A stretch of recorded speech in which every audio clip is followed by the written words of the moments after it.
बिहार में छात्रों पर AK-47 से फायरिंग, तेजस्वी यादव ने कर दिया बड़े आंदोलन का ऐलान। सुप्रीम कोर्ट ने भी बीजेपी को यहां पर घेर लिया है। जी हाँ, क्या बिहार में तेजस्वी यादव बड़ा आंदोलन करने वाले हैं? क्या बच्चों पर AK-47 से गोलियां दागना बीजेपी सरकार को भारी पड़ सकता है, अमित शाह को भारी पड़ सकता है? और आखिर क्यों संसद से लेकर सुप्रीम कोर्ट में इस मामले को लेकर हलचल यहां पर मची हुई? देखिए, एक एक करके पूरा मामला आपको बताऊंगी, कहां से शुरुआत हुई है। बिहार में जो बच्चों पर गोलियां चलाई गई है वो वीडियो दिखाऊंगी, कैसे तेजस्वी यादव ने आंदोलन का ऐलान कर दिया है वो भी बताऊंगी। सुप्रीम कोर्ट अब इस मुद्दे पर बीजेपी को घेरा है, और तो और संसद के अंदर और बाहर विपक्ष ने जमकर मोदी और अमित शाह को घेर लिया। सब कुछ एक एक करके आपको बताऊंगी, तो वीडियो को आखिर तक आप लोग जरूर यहाँ पर देखिएगा। नमस्कार, मैं हूँ राधा राणा और आप देख रहे हैं PRB।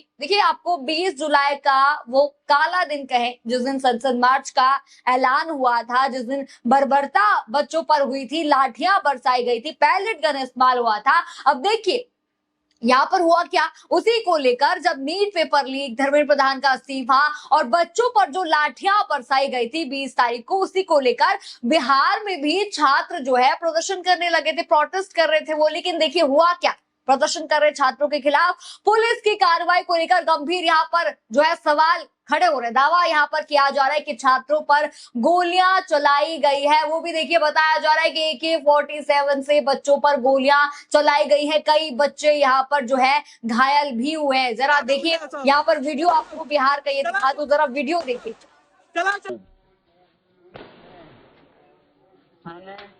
सर गोली चला रहा है। देखा आपने वीडियो, किस तरह से प्रदर्शन के दौरान आपको दिख रहा होगा अफरा तफरी मची हुई है, किस तरह से गोलियां वहां पर चल रही हैं। आपको जो है पुलिसकर्मी दिख रहा होगा, AK-47 उन्होंने पकड़ी हुई है और वो गोलियां बच्चों पर चला रहे हैं। अब देखिए, इसी मामले को लेकर तेजस्वी यादव ने भी बड़ा आंदोलन करने का ऐलान कर दिया है। जी हाँ, जमकर भाजपा सरकार को, NDA सरकार को उन्होंने घेरा है। जरा तेजस्वी यादव का ये ट्वीट देखिए, उन्होंने लिखा कि सीवान में छात्र प्रदर्शन के दौरान पुलिस ने छात्रों पर सीधी फायरिंग की है, AK-47 से भी फायरिंग की गई है। जब 7 हत्याओं का आरोपी अपराधी मुख्यमंत्री बन जाए, तब लोकतंत्र में प्रदर्शन कर रहे निर्दोष छात्रों पर पुलिस ऐसे ही गोलियां चलाती है। दोषी अधिकारियों के खिलाफ कार्रवाई हो। ट्वीट आपने तेजस्वी यादव का दिखा। यहाँ पर देखिए CM जो सम्राट चौधरी हैं उन पर भी उन्होंने निशाना यहाँ पर साधा है, बेहद ही गंभीर आरोप लगाए हैं। उन्होंने दावा किया है कि सीवान में जो छात्र प्रदर्शन के दौरान पुलिस ने सीधी फायरिंग की और दोषी अधिकारियों पर जो है कार्रवाई की मांग भी उन्होंने की है। देखिए, एक ट्वीट तो मैंने आपको दिखा दिया, अब एक और ट्वीट यहाँ पर तेजस्वी यादव करते हैं। जहां इस बार वो NDA सरकार को, भाजपा सरकार को चेतावनी देते हुए इस ट्वीट में दिखते हैं। जरा तेजस्वी यादव का ये ट्वीट आप स्क्रीन पर देखिए। उन्होंने लिखा कि 7 हत्याओं का आरोपी बिहार का मुख्यमंत्री छाप अपराधी है, जिसने तमाम लोकतांत्रिक परंपराओं को त्याग देश में पहली बार प्रदर्शनकारियों छात्रों पर AK-47 से गोली चलवाई है। छात्रों से समझौते के बाद भी बिहार में हजारों छात्रों पर फर्जी केस दर्ज कर हिरासत में लिया जा रहा है, परिजनों को प्रताड़ित किया जा रहा है। अगर छात्रों को रिहा नहीं किया गया तो NDA सरकार को महंगा पड़ेगा। जो ट्वीट आपने देखा, इस दूसरे ट्वीट में तेजस्वी यादव ने NDA सरकार पर भी तीखा हमला यहाँ पर बोला है। उन्होंने आरोप लगाया कि छात्रों पर कार्रवाई की जा रही है और चेतावनी भी उन्होंने दे दी है कि यदि छात्रों को रिहा आपने नहीं किया तो भारी आपको पड़ेगा, यहाँ पर नुकसान आपको उठाना पड़ सकता है। उन्होंने साफ शब्दों में कहा कि अगर छात्रों को यहाँ पर जो है रिहा आप नहीं करेंगे तो खामियाजा NDA सरकार को भुगतना पड़ेगा। देखिए, यहाँ पर बीजेपी की मुश्किलें लगातार बढ़ती हुई दिख रही हैं। एक तरफ उन्होंने सम्राट चौधरी को तो घेरा ही है, साथ में उन्होंने NDA सरकार को भी घेर दिया है, भाजपा सरकार को भी घेर दिया। देखिए, यहाँ पर ऐसा नहीं है सिर्फ तेजस्वी यादव ही ये मांग उठा रहे हैं, ये आरोप लगा रहे हैं, बल्कि सुप्रीम कोर्ट भी अब बीच में आ चुका है। जहां सुप्रीम कोर्ट ने भी छात्रों के विरोध प्रदर्शन के दौरान पुलिस कार्रवाई को लेकर महत्वपूर्ण टिप्पणी की है। जहां ये आपको बताते हैं अदालत ने यहाँ पर क्या कहा।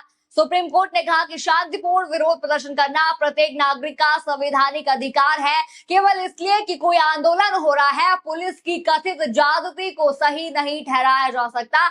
मुख्य न्यायाधीश की अध्यक्षता वाली पीठ ने यह भी कहा कि पूरे देश में शांतिपूर्ण विरोध प्रदर्शनों के लिए एक समान प्रोटोकॉल होना चाहिए, ताकि जो लोग शांतिपूर्ण ढंग से अपनी बात रखना चाहते हैं उन्हें उचित स्थान और सुरक्षा मिल सके। जहां हालांकि यहाँ पर देखिए अदालत ने यहाँ पर यह भी कहा कि यदि प्रदर्शन के दौरान पुलिस कर्मियों पर हमला होता है तो वो भी उतनी ही गंभीर चिंता का विषय है। ऐसे देखिए ऐसे मामलों में सरकार की जिम्मेदारी है कि पर्याप्त सुरक्षा व्यवस्था सुनिश्चित करे और सामाजिक तत्वों के खिलाफ कानून के अनुसार कार्रवाई करे। देखा आपने, यानी कि सुप्रीम कोर्ट ने साफ कहा कि शांतिपूर्ण विरोध करना संविधान द्वारा दिया गया अधिकार है।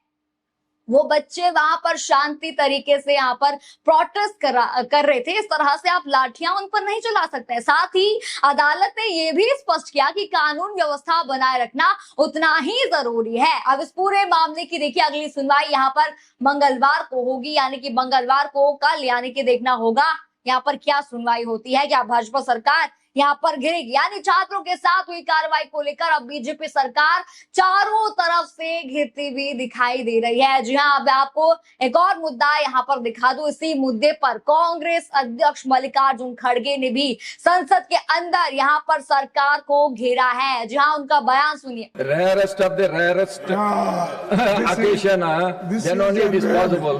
This is a rarest subject. The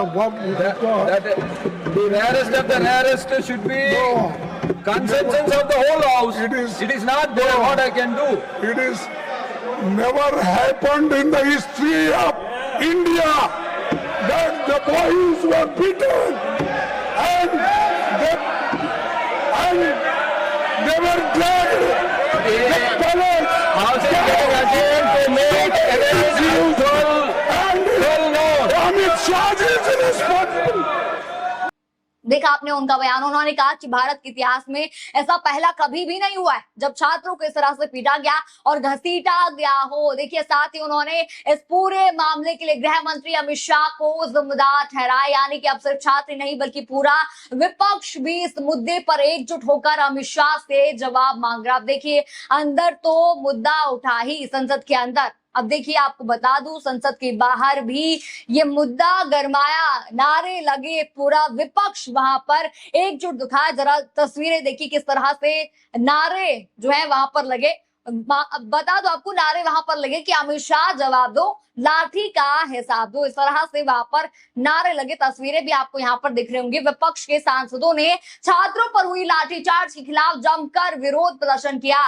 Modi सरकार को छात्रों पर किए गए जुल्मों का हिसाब देना होगा, ये भी वहां पर कहा गया। यानी दोस्तों देखिए एक तरफ बिहार का छात्र आंदोलन, दूसरी तरफ तेजस्वी यादव ने यहाँ पर ऐलान कर दिया आंदोलन का, और तीसरी तरफ सुप्रीम कोर्ट की अहम टिप्पणी, और चौथी तरफ देखिए संसद में विपक्ष का हमला, और बाहर भी संसद के बाहर भी विपक्ष ये मुद्दा उठा रहा है। यानी कि चौतरफा भाजपा यहाँ पर गिर चुकी है, एनडीए सरकार गिर चुकी है। यहाँ पर कई नाम सामने आ रहे हैं। जहाँ एनडीए तो पूरी यहाँ पर कहा ही तेजस्वी यादव ने सम्राट चौधरी को भी यहाँ पर जो है उन्होंने घसीटा है, घेरा है। और देखिए आप जानते ही है कि राहुल गांधी भी अमित शाह को किस तरह से घेर रहे हैं, एक एक करके प्रेस कॉन्फ्रेंस में भी उन्होंने घेरा, संसद के अंदर भी लगातार वो घेर ही रहे हैं। अब देखिए सबसे बड़ा सवाल यहाँ पर यही है कि अब बिहार में यह आंदोलन और भी बड़ा रूप लेने वाला है। क्या तेजस्वी यादव बिहार में बड़ा आंदोलन करने वाले हैं? देखिए आपको क्या लगता है इस पूरे मामले पर, हमें कॉमेंट सेक्शन में अपनी राय जरूर बताइए। खबर आपको पसंद आई हो तो वीडियो को लाइक करें, शेयर करें और चैनल को सब्सक्राइब करना बिल्कुल मत भूलिएगा, और बने रहिए प्यार के साथ। धन्यवाद।